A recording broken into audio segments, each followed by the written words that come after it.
Good afternoon, everyone. It's great to be together again. Thanks for joining us here this afternoon for our summer quarter webinar series.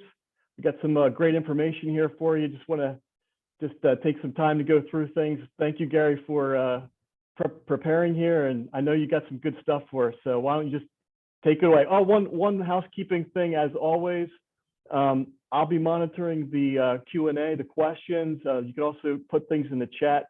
We're going to take a couple breaks along the way, and I will ask any questions that the audience has to Gary, and then that'll be the format. So with that, Gary, why don't you launch in? Yeah, excited for today. See, we still have some people filtering into the room. So Lyle, maybe we can just continue to regale that Phillies game last night that we were buzzing about this morning. Guy makes his MLB debut, hits a home run. Pitcher's first start at the Philly Stadium, throws a no-hitter. Unbelievable game last night if you're a baseball fan.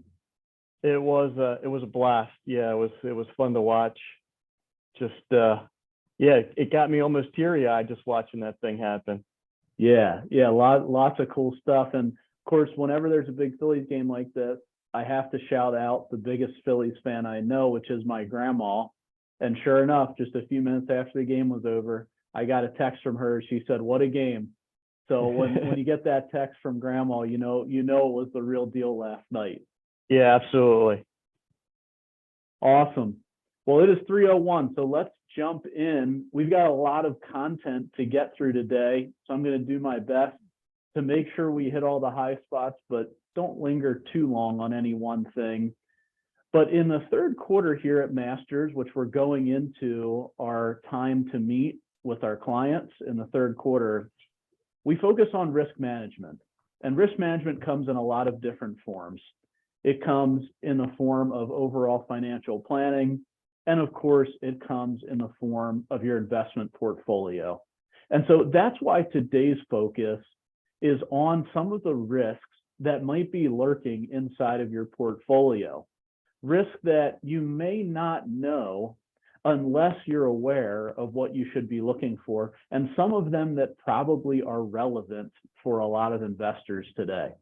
So that's our focus for today's webinar. To get things started, just give you an outline of what we're going to be going through today. We're looking at 5 different risk categories today, what they are, understanding why they might be in your portfolio today. We'll tell you a little bit about what we're doing at Masters about these in the portfolios that we manage. And then we're going to give you some action points. Hey, here's some things you can do about this, some things you should be looking out for, and maybe some questions to ask. So the first 2 are going to be focused on stocks. We're going to be looking at concentration risk and recency bias. The next 2 are going to be focused on bonds and fixed income. We're looking at credit risk and duration risk. And then the last one, it covers it all. That's inflation risk, something we've talked a lot about. We're going to dive a little bit deeper into what that looks like today and how it might affect your portfolio long term. I'll pause after each one of these for questions. So again, as Lyle said, if you have questions, please put those in the chat or in the Q&A. So let's start with concentration risk. The definition of concentration risk is that your portfolio becomes overweighted to one area of the market. This could be a sector like technology or energy or materials. This could be a single stock, Apple or Amazon or Tesla, or really any stock that you own. And this could even be a specific set of risks that's unique to one group of companies or maybe one area in the market. The problem with concentration risk is it can eliminate or at least reduce some of the benefits of a diversified portfolio. Of course, if you've heard these webinars before, we're proponents of well-diversified, thoughtfully allocated portfolios at Masters. And so diversification is really important to us.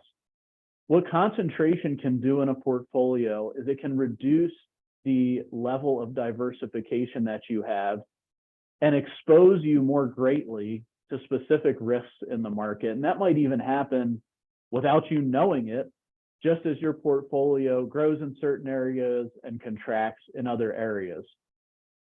Another risk here is that an active investor, so someone doing a lot of buying and selling, especially of individual stocks, without an overarching theme to what type of portfolio they're trying to build, could over-concentrate just by picking certain stocks that end up with them having a portfolio weighted to one side. And so if we think about portfolio construction, at Masters, we think about it as top down. We want to start first with academic research and theory to back up a philosophy for how we want to build a portfolio. Then we want to create a target asset allocation and say, where do we want to be exposed to and at what levels in the market? And then we implement with stocks, bonds, mutual funds, ETFs, whatever's involved in the portfolio. That's a top-down approach. But if I don't have that first layer, and especially if I don't have that second layer of analysis and portfolio construction, I'm going to end up just picking stocks and picking bonds that based on what I like or what I read that day or what I think is going to get hot. And what that can do is it can lose track of what a reasonable asset allocation would be and just end up with some sort of portfolio that's the result of indiscriminately picking different securities or funds or ETFs to include in your allocation. So, of course, Gary has charts for you today. And my charts today on concentration risk, this one in particular, I want you to focus on the top right-hand chart on your screen. And what this chart is showing us is the weight of the top 10 stocks right here in the S&P 500, going back to 1996. And so the S&P 500 is an index of the 500 largest companies in the United States that are publicly traded. This chart is showing you out of that group, out of those 500 stocks, what percentage of them is only the top 10 stocks in that index. Now you would say, well, shouldn't that only be 1 or 2 or 3%? We're only talking about 10 stocks out of 500. But what you'll see is this typically is somewhere in the mid-teens up to the 30s as far as what these top 10 stocks make up. And a lot of that's dependent on the performance of the biggest companies in the country. If they perform really well as they have this year, they're going to make up a larger percentage of a particular index. And of course, that's where we are here today. The top 10 stocks out of 500 stocks in the S&P 500 currently make up almost 32% of that index. And so if you're holding an S&P 500 index, or you've been buying the largest stocks in the United States, you likely have a very concentrated portfolio right now, mainly because these stocks have outperformed over the last couple of years, and especially this year, these stocks have done really well. And so that's one place where a risk can come up is you might just own an S&P 500 index fund, but little do you know, 32% of your portfolio, because of holding that fund, are in the top 10 stocks. And that could expose you to a number of different risks, especially since many of those top stocks are technology related and then are concentrated in one area of the market. But you might say, well, why would that be a bad thing? They've performed well. I'm holding the largest companies like Amazon and Apple and Google, and shouldn't those be good long-term investments? And we're certainly not saying that they're poor investment choices, but our next chart shows why this is a risk. The reason it's a risk is it is harder for the largest stocks to continue to keep up outperformance and growth. And I'm sorry, I need to clear off my drawings here. And so what we've seen over time is before the top 10 stocks become that large. So back when, let's say, Apple was not one of the 10 largest stocks in the S&P 500, the performance was very strong. And that's what you see over here. This is annualized performance of stocks before they grew to be one of the 10 largest stocks in the index. And you can see these numbers are very strong. A 10-year performance number of 12% a year, a 5-year performance number of 20% a year, and a 3-year performance number of almost 27% per year.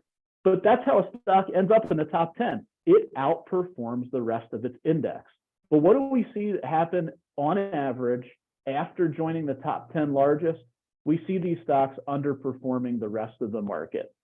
And that does make some intuitive sense.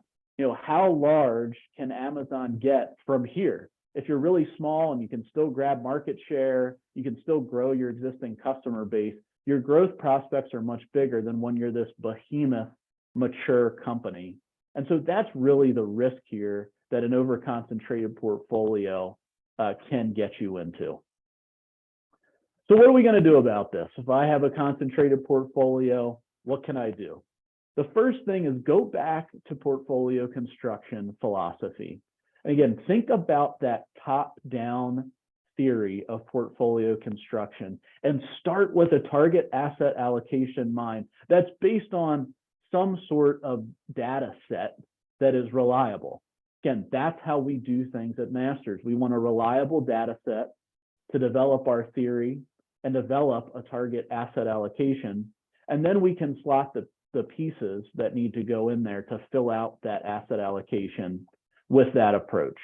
And that's what I would measure against over time to avoid this concentration risk. Over time, you have to have that process to continually measure against your target. How do you know whether you're aligned with your asset allocation or whether you're not? You need a process to do that. And then you need to keep some sort of an eye on your portfolio and the metrics in that portfolio for awareness of where you might be exposed to unique risks.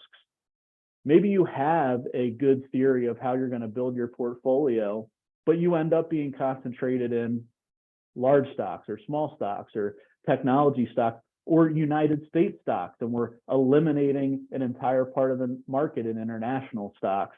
You need to continue to come back to how am I positioned versus my philosophies and my theories.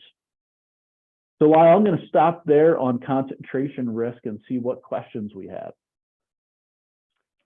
Just it stands out to me, Gary, what you said, that 1% of the market could actually make up 30% of an index. It's quite remarkable. Could you just explain a little bit about what cap weighting is, why this actually happens, why the index gets set the way it does? Yeah, so the way that the index, and most indexes work this way, not all of them, but most of them do, and certainly the S&P 500 does. The S&P 500 would take the 500 largest companies, and it would take essentially the value of each company, which is called market cap. And that's a pretty simple equation for a stock. That share price multiplied by the total number of shares outstanding. That equals company value. And so we would take this whole pie and say, okay, all these 500 companies equal X amount of value. And then we look at a single stock like Apple and say, okay, Apple itself is worth $2.5 trillion. Give me some plus or minus on that. And that equals XYZ percentage of the total. So it's weighted purely by how much of the value of the entire index does one stock equate to.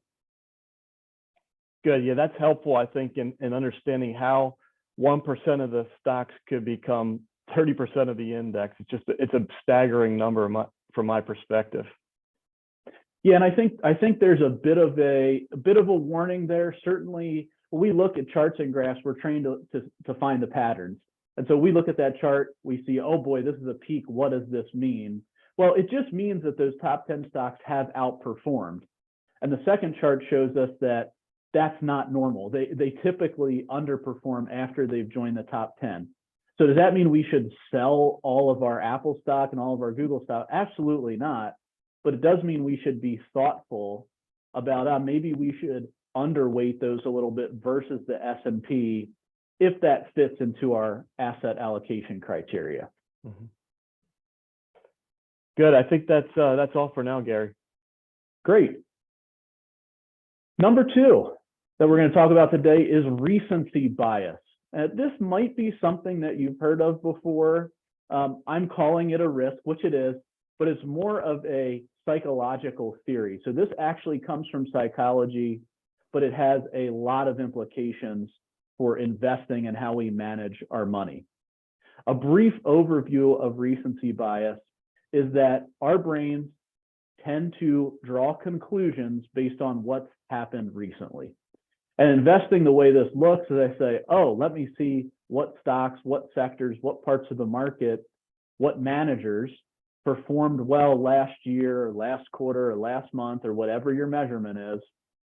And I'm going to draw a conclusion that that's what's going to do better in the future. And this is also how these investing fads come up.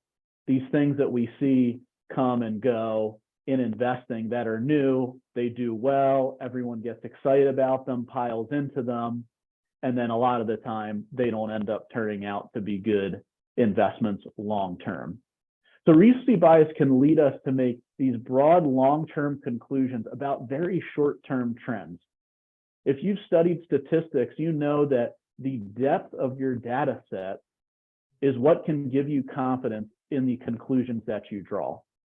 So if I'm trying to make a conclusion about whether I'm a good driver or not, I shouldn't base that conclusion on the fact that on my way into work this morning, I didn't have an accident and I only sped twice, in theory.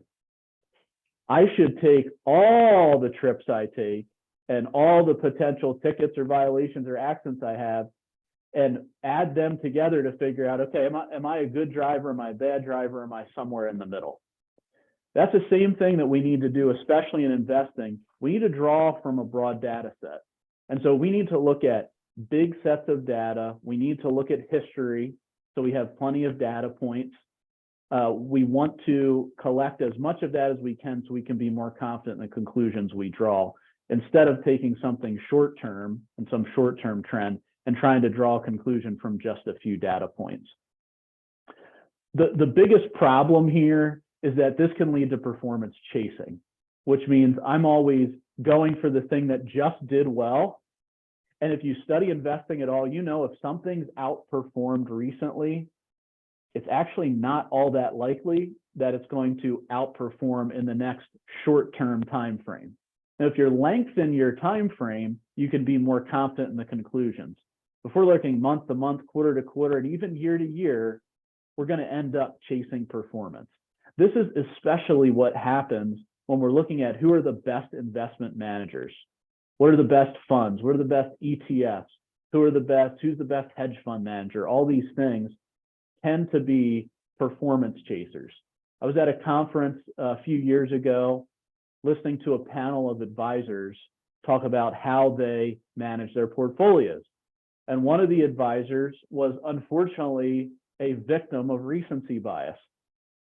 Their way of managing portfolios was, well, every quarter, we look at the funds that did best the last quarter, and we put them in the portfolios, and whichever ones didn't do well, we take them out. I said, that is not a good strategy for investing money because of this recency bias and this performance chasing that can lead to. So a couple of examples here. I know this is a little hard to read, but just pay attention to the colors. Start on the left, that's the year 2013 and returns for different sectors of the market.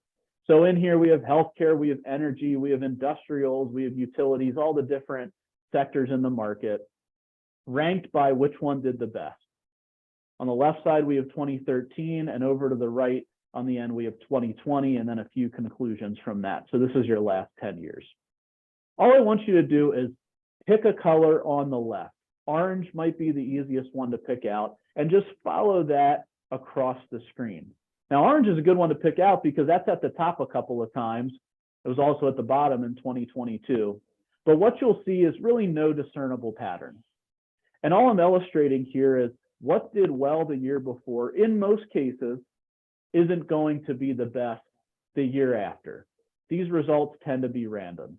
There, of course, are a few exceptions there. 2019 and 2020, information technology won. 2021 and 2022, energy won. But that's a good example. 2022, of course, great year for energy, up 65%. What about how they've done so far year to date? Let's say at the end of 2022, I said, wow, energy's done great. That's got to be a great investment.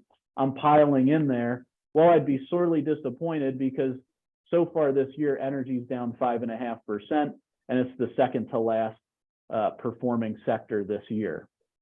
So it's not a perfect pattern. It's not a perfect correlation, but this is just a way to illustrate picking the top for the next year is not a good investing strategy. We have to have a strategy that's based in a more steady, observable fact pattern than just what's happened recently. A different way to look at this is active mutual fund performance. And so what I have on here are two different charts that look at the performance of an active mutual fund. So an active mutual fund is where someone's picking the stocks. So it's a mutual fund manager who's saying, okay, I want some of this, I want some of that, I want some of this, and they're trying to outperform the market by picking stocks. And what this is showing us, a number of different time periods, but it's taking the top 25% of managers and saying, okay, out of the top 25% of managers in 1 year, how many of them stayed in the top 25 the next year, and then the year after that, and the year after that, and the year after that. And what we see is the average is that the top 25% on average only stay in the top 25% 21% of the time. So let's do some simple math. 25% is 1/4 of 100, right? 25 out of 100. So just by sheer chance, if this was just luck, these managers should have a 1 in 4 chance of staying in the top 25. What we see is they're doing worse than dumb luck, which is an interesting conclusion to draw, but it is a warning that unless you have a manager who has, again, a top-down approach that's based in long-term academic principles, that's repeatable and intentional, which are the types of funds that we invested at Masters, you picking an active manager who's going to outperform year after year, it's actually worse than the statistical chance of it happening. And all you're seeing here is it's true both for fund managers that manage stock portfolios and those that manage bond portfolios. So what do we do about recency bias? Well, first we want to focus on the portfolio qualities you want to target rather than individual managers or sectors that have done well recently. So instead of saying, oh, this did good last year and this did well also, I want to say, okay, these are the characteristics I want in my portfolio. I want to make sure it's well diversified. I want to target certain parts of the market to weight towards, instead of saying, well, I'll just pick this and pick that based on the last quarter or the last year.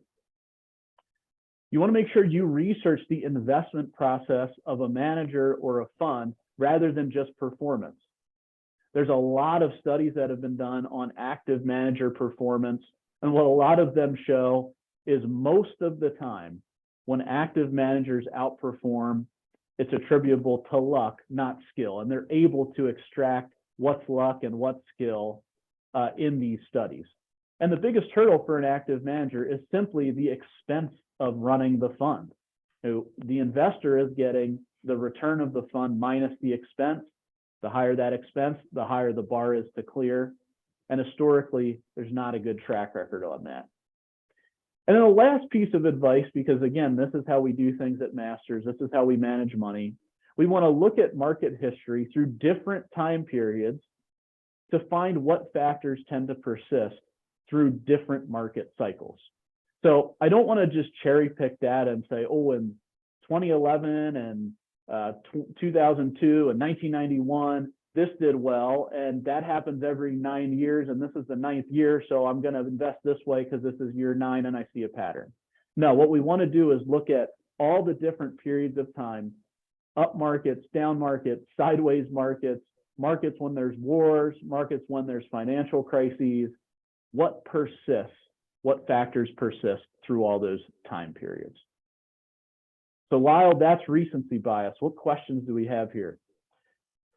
Don't have any questions in the queue. I do want to remind folks maybe who just joined, if you have a question, feel free to put those in the chat function or in the question and answer box there, and we'll get those to you. It did, as you're talking, Gary, I thought how appropriate it was to have the picture behind you. I don't know if people can see it, but buy high, sell low, do that till you're broke. It's kind of like this chasing the last fad, right? That's a sure way to get you probably not where you want to go.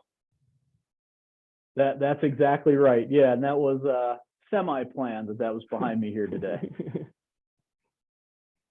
Great. I think that's it for now. Great. We'll move on to number 3. And so we've talked about stocks, and now we're going to focus on fixed income or bonds. So other part of the market, and we're going to start with credit risk. So credit risk is relative to bonds is when your fixed income allocation is overweight to lower rated bonds, which have a higher risk of default. So Gary, what does that mean? Give it to me in plain English. So a bond is a promise by somebody, could be a promise by a government, could be a promise by a corporation, a municipality, that I'm going to, as the investor, give you my money. You're going to pay me for borrowing my money, and at the end of a specified term, you're going to give me my money back. That's what a bond is. When we're looking at bond investing, every issuer of a bond, or most issuers of a bond, have a financial rating. So you may have read that just recently, the United States had their debt rating downgraded. So we were downgraded from the top tier to just the top tier of debt. The United States still the highest rated issuer in the world. And so what these rating agencies do is they're simply looking at the financials of the issuer of the bond and saying, okay, how sure can an investor be based on these financials that they're going to get their money back at the end of the term? And so the higher rated a bond, the more secure that promise is supposed to be. And so with credit risk, what we're talking about is holding bonds that have a lower rated credit, have lower credit rating, and so therefore they may not be as likely to pay us our money back at the end of the term. So you might be asking yourself, well, why would anyone invest in anything other than the highest rated debt? Well, if I take on lower rated debt, I'm going to get a higher interest rate. So if I'm trying to juice up the interest rate in my portfolio or create more income, I might be tempted to invest in bonds that are lower rated to get a higher rate of income. And we especially saw that in the lower interest rate environment we were in for so long in the 2010s, and really up until interest rates have gone up significantly here over the past year and a half. And so that's a risk in the portfolio. Credit risk can add volatility to the portfolio, and again, eliminate or reduce some diversification that we could have, because the lower the credit rating, which I'll show you in a minute, of a bond, the higher the correlation to stocks. And we don't hold bonds in our portfolio to behave like stocks. We hold bonds to behave like bonds. We want bonds to be the ballast in our portfolio. But the lower rated the bonds are, the more likely it is they move like stocks, or at least somewhat like stocks, and eliminate some of the benefits of that diversification. As I mentioned earlier, the biggest culprit in credit risk is chasing yield. I'm going and I'm trying to get higher interest in my portfolio. And what that means is I'm buying lower rated bonds, which could increase volatility in the portfolio and potentially wipe out some of the benefits of having more income come into the portfolio. So what does this look like in real time? Again, a lot of data on this chart, but what I want you to focus on is this last column on the chart that is labeled correlation to S&P 500. This is showing you all different types of bonds. In the top section, we have US government bonds of different maturity levels.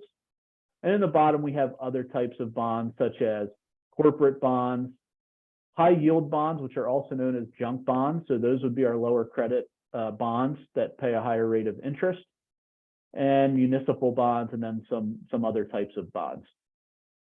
So the correlation is looking at, okay, how similar is this bond? How similarly does it move to the stock market?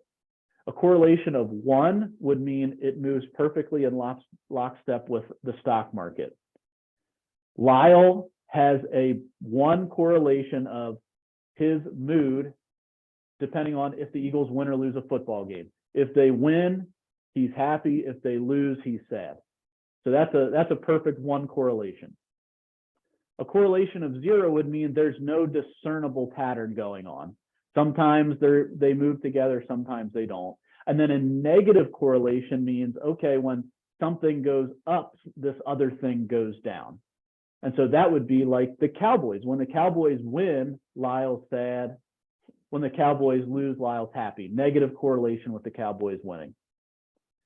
And so when we look at this related to credit risk, what we see is US government bonds, in most cases, have a negative correlation. That's why we hold bonds in the portfolio. When stocks do poorly, we need bonds as the ballast. Now, does that happen all the time? Absolutely not. Certainly was not the case in 2022, which was a unique year. But over time, these are the types of bonds we want to hold that have negative correlations so that they hold water or even are positive when stocks do poorly. And again, up here at the top, US bonds, we're talking about the highest rated bonds that we can buy in the investment markets.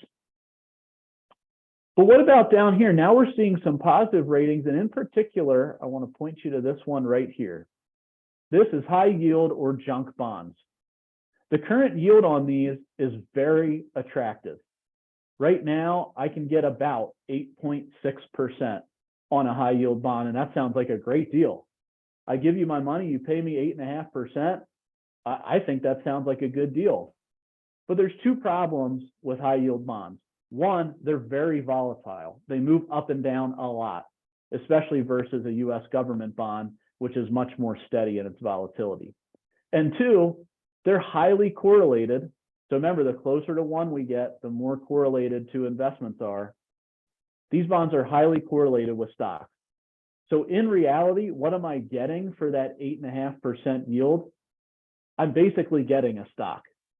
And at Masters, our philosophy is, instead of owning something that's a bond but kind of is like a stock, we'd rather just own stocks. And there's a lot of research that points to that being a good investment philosophy long term. I have one other chart on credit risk, and this is looking specifically, zooming in on that category of high yield bonds. What you're seeing here is a chart that shows a couple of different factors, but in general, I want you to focus on this blue line. This goes back to 1990, and this blue line is the default rate of high yield bonds. A default on a bond is, I gave you money, you paid me interest, but then whoops, you didn't pay me back at the end. I didn't get my money back. And what you'll see is those defaults tend to spike, especially in times of market turmoil, like we had in the great financial crisis, like we had in 2020, where you have a bond portfolio that, yes, it's paying me 8.6%, but that's negated by the fact that not all these bonds gave me my principal back at the end. And so that's the risk that you run. And as you can see, these peaks tend to correlate with these shaded areas in the chart, right here, right here. Those shaded areas are economic recessions. And so defaults tend to go up. Of course, that makes sense. People are in financial trouble. They can't meet their obligations when there's recessions. And what do we want from our bonds when there's crisis around us? We don't want defaults. We don't want to not get our money back. We want them to hold water in the portfolio.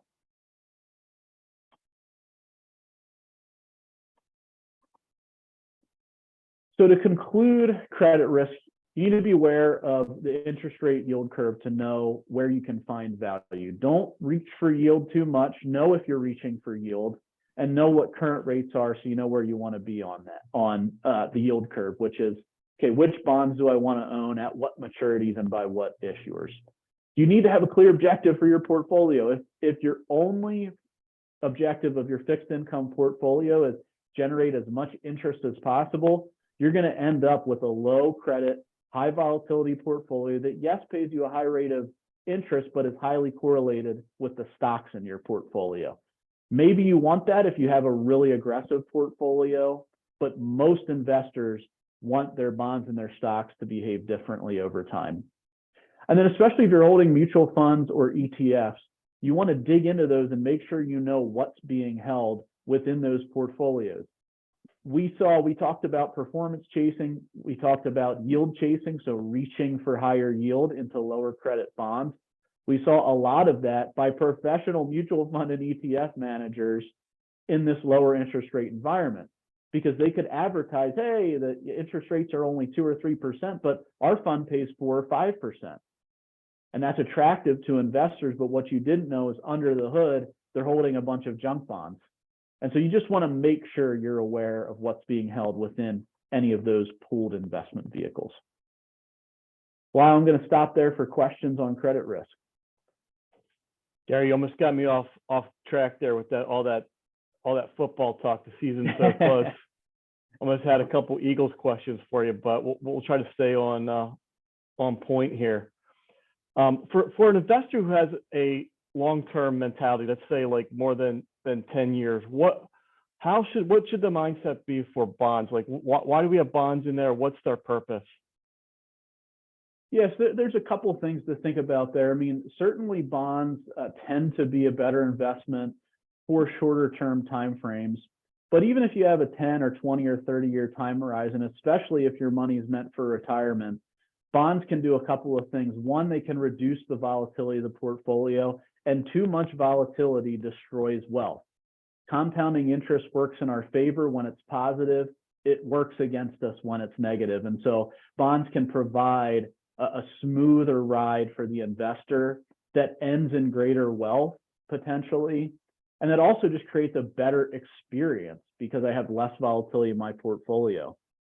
The other opportunity that lies in bonds, even highly rated bonds, that is newer because of interest rates being up, is they can provide a steady rate of income that's more reliable. You know, stocks, we need to give more time to rely on their returns. But with bonds, even today, you can buy a highly rated US government bond that's going to pay you 5% plus or minus as long as you hold that bond to maturity. And so that can provide some reassurance in the portfolio in the form of high quality income. Good. I think that's it for this section. Great. So we're still on bonds, and our fourth risk we're going to talk about today is duration risk. And so duration risk is somewhat related to credit risk, but it's a little bit different. Instead of looking at the credit of the issuer, we're looking at the term of the bond. So I give my money to the US government. They say, Gary, for your money, I'm going to pay you 5% a year for the next 10 years.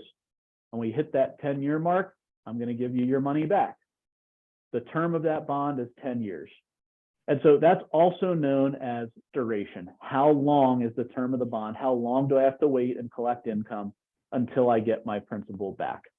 A portfolio that's weighted toward longer term bonds, 10, 15, 20, 30 years, can add volatility to the portfolio, but can also add more potential upside.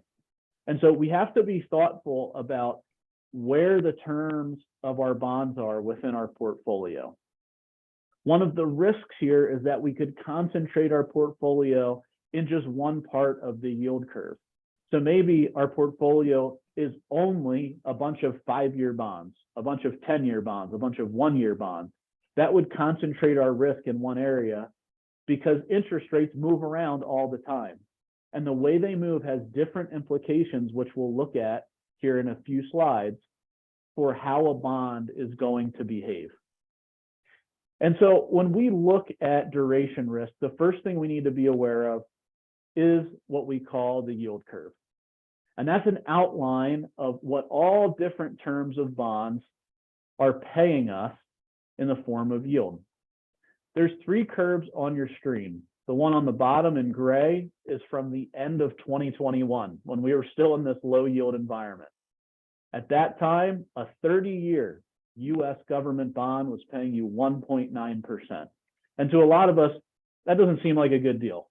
I'm going to give the US government my money for 30 years. Am I even going to get 2% on it? That was a difficult time to invest in bonds when we had lower interest rates. But when we look at our green chart at the end of 2022, that 30-year bond was at 4%, and today that 30-year bond is at 4.3%. But what's happened to the shape of this curve over the last couple of years? In 2021, we would have what we call a normal upward sloping curve. Wow, that line was not my best one there, was it, Lyle? A normal upward sloping curve. The longer the term of the bond, the more interest we are going to get paid. And that's how the bond markets should work. The longer you hold my money, the more I should get paid, because it's a longer period of time I can invest in something else. What's happened with the Federal Reserve raising interest rates is we now have the shortest part of the curve up here. These are 3-month bonds paying us 5.5%, while a 30-year bond's paying us 4.3%. My warning to you on that is this needs to get back to looking like that curve at the bottom of 2021. Our current curve is not normal and it is not sustainable. And so either the long end of this curve has to push up and 30-year bonds have to go to 6.5%, 7%, or the shorter end of this curve has to come back down to somewhere in this range, maybe 3% plus or minus, so we get that upward sloping motion again.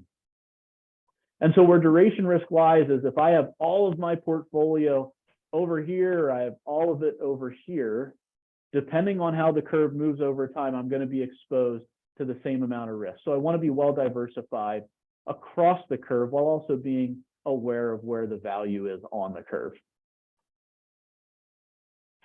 What does this mean in practice? What this means in practice is when interest rates rise, bond prices fall, and when interest rates fall, bond prices rise. They have an inverse relationship. What's interesting about that relationship is the longer term the bond is, the more effect interest rate movements are going to have on that bond. And so we saw that painfully in 2022.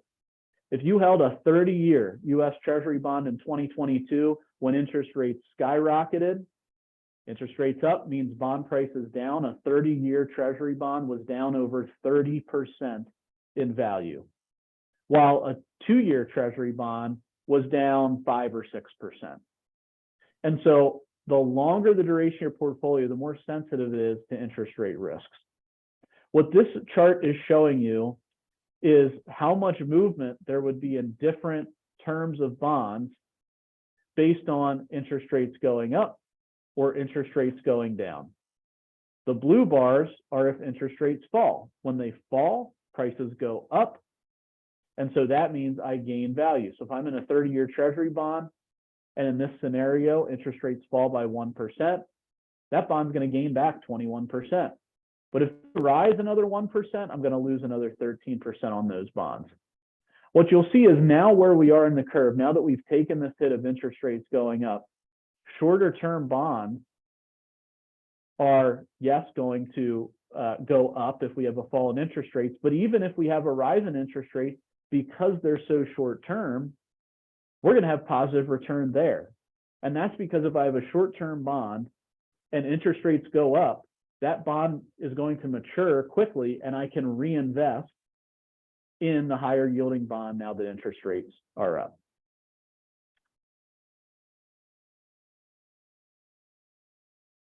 And so overall, we want to make sure we're diversified across that curve so we're not overexposed specifically to interest rate risk. We also want to track the total duration of our portfolio so that we don't get float up or float down to be exposed too much to interest rates or not enough to interest rates, because we want some diversification. And then we also need to adjust based on that yield curve. We need to look and know where the value is on that yield curve. That's a dynamic way to manage a fixed income or a bond portfolio. That's the strategy we employ at Masters. So Lyle, I'll stop there on duration risk for questions. Don't have any questions. Just I think it's just an interesting observation on the current curve. If you can go back a couple slides, Gary. to where the interest rate curve was, just how wacky our current curve is, where not only it's mostly inverted, but if you see at the 20-year mark, it goes from the 10-year mark to 20-year is actually going up at that spot. So not really a whole lot to do. I think some of the really good bond managers, actually there's some benefits from that, because we do have a small part of our curve that is actually going in the direction you want to go, but most of the curve obviously is sloping, is inverted. Yeah, it's something that we wouldn't expect to last for too terribly long, because if we stay in an inverted curve environment, that historically has meant that a recession is coming, and it typically comes not too soon or not too long after an inversion. So, this is the dance that, if you've read the financial news, the Federal Reserve, this is the dance they're trying to do. Mm-hmm. They're trying to manipulate these things to slow down the economy, but not completely crash it. And so far, they've actually achieved that so far. But we're not done until this curve gets back to normal. And that's the big question is, can this curve get back to normal without them really messing some things up? And what I say, and maybe a little bit of the cynicism in me says, is they're going to mess something up. We just hope it's not something too big. And we got to make sure we're ready for that. I think that's it here, Gary. Great. Well, our last risk to discuss today is inflation risk. And inflation risk is something we probably all know about intuitively and logically, that over time prices rise, and that means that a dollar today will be worth less in the future as prices rise. So what does that mean for our portfolios? It means if our portfolios don't outpace inflation, it could damage the likelihood of us being able to have our money last the rest of our lives. If our portfolios are so conservative, or they're just invested in a way that doesn't perform, and we don't outpace inflation, we actually lose money after inflation. So we have to be really thoughtful about how we invest. And another thing to note about inflation risk is inflation and interest rates are strongly correlated. So we go back to that word of correlation. That means that typically when interest rates are up, that usually means inflation's up, and vice versa. And I'm going to show you a chart about that on the next slide. But what that can trick us into as investors is if we think of in terms of just a gross interest rate. So what am I getting on my money market account, or the CD I have at the bank, or my bond portfolio? Oh, I'm getting 5%. I'm really happy, because that's a lot more than the 2% I was getting 3 years ago. But if we're getting 5% and inflation's 5.5%, we're actually losing money after inflation. And so that's the risk, is we might think, oh, interest rates are up now, maybe I don't have to take as much risk in my portfolio. But if interest rates and inflation are both up, I'm still netting out at the same end game, because inflation's eating away at purchasing power. So what does that look like in real terms? So this is a chart of the yield or the interest being paid on a 10-year treasury bond, and that's in blue. That's the gross interest that's being paid. And then the gray chart is that same yield minus inflation. And that's what we call a real yield. A real yield is an after inflation yield. And what you see is when that blue line spikes up, so 1981, if you remember those times, the times when a government bond pay a 16%, you get a CD at 18%, but you were also paying 19% on your mortgage. When we saw interest rates up, what happened thereafter? Well, right around the same time, inflation spiked up to almost 10%. That was that type of hyperinflation. Since then, we've had a downward sloping trend in yields just up until recently, and we've also had our inflation come down as well. So even in these lower yielding environments, and I'm going to pick out this spot on the chart right here of 2018. It wasn't a lot of fun being a bond investor in 2018, Lyle, right? Was it? No. We're getting 2.5% on our government bonds. We're only getting maybe 3.5% on corporate bonds.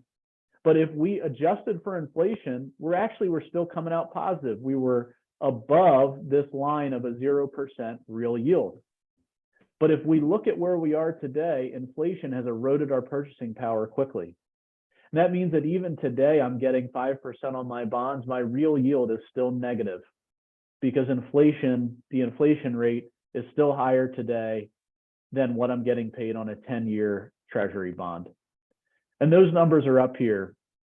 The average going back to 1958 for a real yield is 2%. So an after inflation number on my government bonds is 2%. And so this is why we really have to be aware of how inflation's affecting our portfolio. Another thing to note is we are getting closer, but look at that number right after 2021. We were almost negative 5% real yields. And so that's why the Federal Reserve, or one of the reasons why the Federal Reserve has increased interest rates so rapidly, because again, strong negative real yields are not a good sign for the economy or for investors. Another thing to remember about inflation and think about those real yield numbers are that in a well-diversified portfolio that holds stocks and bonds, your bonds in most cases are going to play the part of being the ballast of your portfolio. Provide me with steady income. Don't give me too much volatility. When stocks really struggle, I can count on my bonds. That's the role of bonds in the portfolio. The role of stocks is to significantly outpace inflation over time, so I grow my real wealth. And so what this chart is showing is a 60-40 portfolio, 60% stocks, 40% bonds, and their annual returns all the way back to 1950. Each year has a bar that shows you how much of the total return was from stocks and how much of it was from bonds. So if we just look at this chart and say, okay, do I see more green or do I see more gray? I think we all can easily say, I see a lot more green on this chart, both down and up. Well, green is my stock return and gray is my bond return. And I wanted to show this chart just to illustrate the fact that over time, and most of us as investors will be invested for decades, stocks are what is going to drive return past inflation versus bonds. Bonds play a part in the portfolio. They're a ballast to the portfolio and can provide us with income. But to outpace inflation over long periods of time, we need that green. We need stocks in our portfolio to do that. And I slid an extra chart in here just to illustrate this point one other way.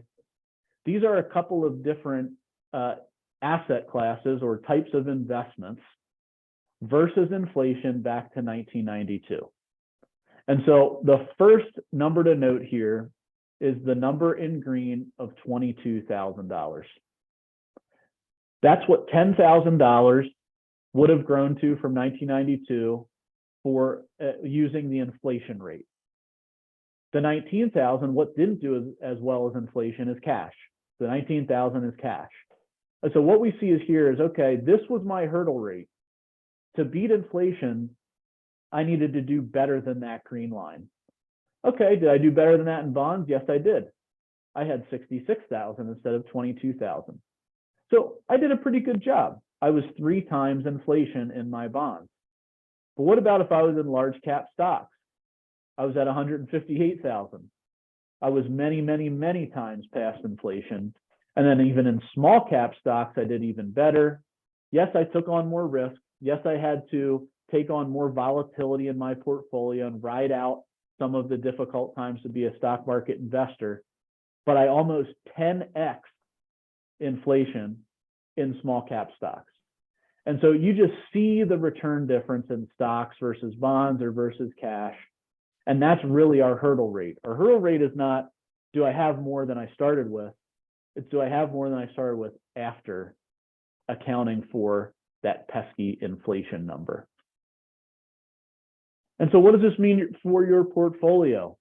Over time, stocks has given investors the best chance of outpacing inflation. We need stocks in our portfolio, and we even need them later in life as part of a retirement income plan. We need those stocks in that plan to outpace inflation so you can maintain your lifestyle all the way till whenever the time comes. We need to measure our portfolios in terms of real yield versus nominal yield. Nominal yield is that gross number. I'm getting 5% on a CD. Real yield is that number after inflation. I'm getting 5% on my CD, but inflation's 5.5%. My real yield's negative 0.5. I need to be aware of that and be thoughtful about how I invest in whatever inflation environment we find ourselves in. And the last note is that to beat inflation, we have to take risk. We have to take the risk that comes with investing in stocks. It's a reality of the market, but we can do it in an intentional way. We can do it in a way that's well diversified so that we're not bearing all these risks at the same time, that we're not concentrated in one part of the portfolio, and we have a thoughtful portfolio construction technique that's based in hard data and good data sets. So Lyle, we've got just a couple minutes left here for any questions on inflation or any other questions that came up throughout our time together today. I don't have any questions from the audience, but there was something that I noted back a few slides. It certainly was not a part or point in your presentation, but I thought it was something worth noted. If you could go back to the 60-40 slide with the different years. Yeah, this one here. One of the things I found interesting, we've got a lot of questions on this. Why was last year such a difficult year? And you can see a negative 16 last year. I don't know, can I draw, Gary? No, I can draw for you though. I got it. Look, can I draw? That's me, right? Hey, there you are. Nice. So we got a negative 16 here last year. You can see what part of it was the stock market and what part of the bond market. This is extremely rare. We've talked a lot about this with clients. You can see there's no other years other than two. One back here in the early 70s, there was a 17 here, and just a tiny bit of negativity from the bonds. And the last significant one was actually 69 here, where we had a 13% down with a significant part of that coming from bonds. So I just wanted to point out how rare it was last year to have stocks and bonds both working against us. Yeah, and that's a great point, Lyle. And I would say to add on to that, circle 2000, 2001, and 2002. That was the tech bubble. And we see 3 years there that were all the same. The 60-40 portfolio was slightly negative in those 3 years. So we had a -1, a -4, a -9, but all the negative was stocks, and the positive was the gray bars were bonds. And so we could circle many more years like that on this chart where we have gray positive, green negative, and that's the value of that diversification. And then if we just look at this year, bonds have been almost flat this year, basically 0, 1, 2%. But again, stocks are driving the return, just like they did in 2021, which was when we were in this low interest rate environment, and stocks tend to perform better in low interest rate environments. Go figure. I can borrow cheaper. I can invest more money back in my business because my borrowing costs aren't as much, and so I can grow my equity value more. So yeah, I think that's a great point. When we look at diversification, this is what we're looking for. And of course, we do have years like the 80s and 90s. We see a lot of years where they were both positive, and there's a lot more years on this chart where they're both positive than those few you circled when they're both negative. Yep. Let me just double check to make sure no questions came in here. Well, how do I get rid of my pen here now? Anyway, I think that's it. I can't get back to my screen here, but anyway, what's your final comments here, Gary? Yeah, my final comment is to be a serious investor, we need to be thoughtful about how we construct a portfolio. And so it's tempting to be haphazard and treat our portfolios more like a flavor of the day approach. That's that recency bias or performance chasing, or, oh, I like this and I like that, and take more of that scattered approach. But to be thoughtful investors, we need to have a philosophy, and that philosophy needs to be rooted in some significant data set that we have a good theory behind. And so that's what we're always working on here at Masters. Lyle, myself, and John from the office, just yesterday, we were at an investing seminar that presented a lot of data and some big data sets, just so we continue to inform and update our philosophy with that top-down approach. The last thing I'll say is we're happy to take a look at any portfolios you have outside of Masters and make sure that you're not exposed to some of these risks in a way that you don't intend. And that was really a lot of the purpose too behind this discussion today, was make sure that those portfolios you have that maybe aren't being professionally managed or aren't being managed with that thoughtful top-down approach aren't exposed to some risks that are going to jump up and surprise you down the line.